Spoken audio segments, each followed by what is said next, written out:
Alhamdulillah. Al Habib Ali bilang bahwasanya orang nggak bisa selamat dari ghibah kecuali kalau dia tidur atau sembunyi sendirian. Tapi hatta zaman sekarang, hatta dia sembunyi sendirian di kamarnya masih tetap bisa ghibah. Ya, melalui medsos atau nonton gosip dan semacamnya.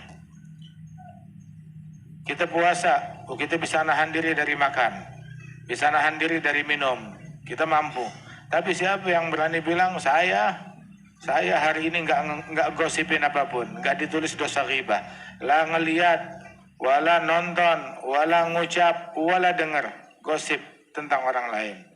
Adzal ghibah sulit, itu gampang di lidah, dengan mudah diucapkan.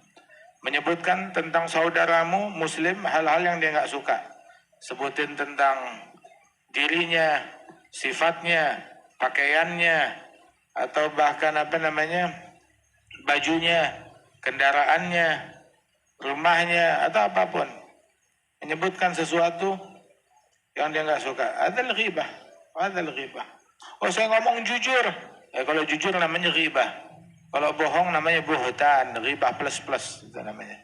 Ghibah plus bohong. La ilaha illallah. Mudah-mudahan Allah Ta'ala selamatkan kita dari ghibah. 18 hari puasa. Masa masih belum sembuh penyakit begituan? Belum beres. Hobi ngomentarin orang. Hobi mulutnya itu membicarakan tentang orang lain. Selamatin diri kita daripada hal-hal yang demikian, agar puasa kita selamat, biar pahalanya lengkap. Qada dan takdir dari Allah Subhanahu wa Ta'ala itu udah menentukan fulan umurnya, rezekinya, amalannya. Kalau udah ketentuan dari Allah Ta'ala berkata sesuatu, ya udah, nggak ada yang bisa mangkir daripada apa yang sudah ditentukan oleh Allah Subhanahu wa Ta'ala. Tapi harapan kita itu Allah Ta'ala insya Allah nggak bakal mengecewakan hambanya. Ana inda dhanni abdi bi, kata Allah, aku sesuai dengan prasangka hambaku. Wa ana ma'hu hina yadhkuruni. Dan seseorang ketika dia mendekat kepada Allah, masuk dari pintu raja, pintu berharap, itu lebih baik daripada dia masuk dari pintu takut kepada Allah Ta'ala. Sebab rahmatnya Allah itu mengalahkan murkanya Allah Jalla Jalaluh. Itu di masjidnya Al Habib Ali, namanya Masjid Riyadh. Khatam di sana biasanya itu malam 19 atau besok malam 19 khatam tarawih. Nah, itu udah banyak orang datang dari sehari 2 hari sebelumnya mau hadir khatam di Masjid Riyadh. Subhanallah. Mudah-mudahan kita kebagian pahalanya. Itu sampai sekarang masih dilaksanakan khatam tersebut. Kalau di sini dibikinnya di Solo, khatamnya khatam 19. Itu ada 2 khatam. Habib Ali membuat khatam tarawih itu 2 kali, satu malam 19, satu lagi malam 29. Subhanallah. Di sini yang di Solo pun juga putra beliau Al Habib Alwi bin Ali Al Habsyi sama, dibikin malam 19 dan malam 29 juga, sampai sekarang masih dibikinkan. Ya Rabb, mudah-mudahan Allah Ta'ala berikan rahmat insyaallah kepada kita sekalian.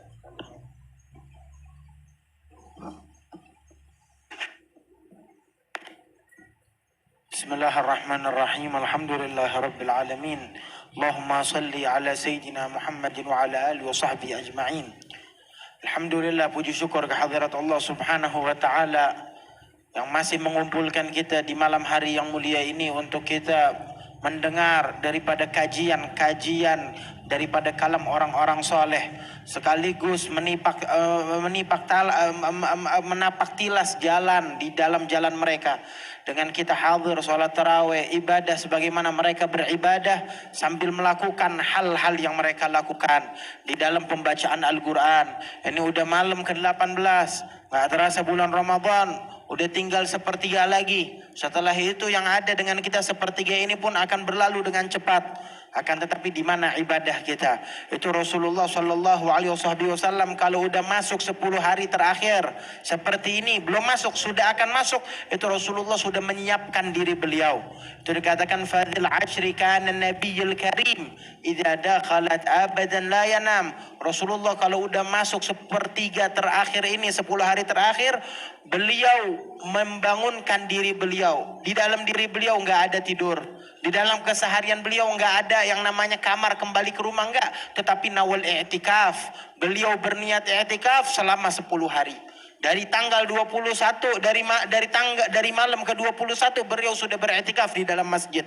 Sampai diriwayatkan, itu kata para ulama, sebagian sahabat mengatakan bukan hanya Nabi tetapi istri-istri Nabi pun mereka beriktikaf di masjid. Sampai mereka beriktikaf di masjid, mereka menyiapkan daripada kemah, daripada tenda untuk mereka beriktikaf di dalam masjid Rasulullah sallallahu alaihi wasallam. Pernah Rasulullah beriktikaf dalam masjid, beliau keluar ingin mengambil sesuatu di rumah beliau, tetapi beliau masih menjaga i'tikaf beliau dengan apa? Dengan beliau hanya berdiri di depan pintu masjid, nggak keluar dari pintu, hanya di depan pintu membuka tirai untuk mengambil daripada hajat yang tertinggal di dalam rumah beliau, meminta tolong kepada Siti Aisyah.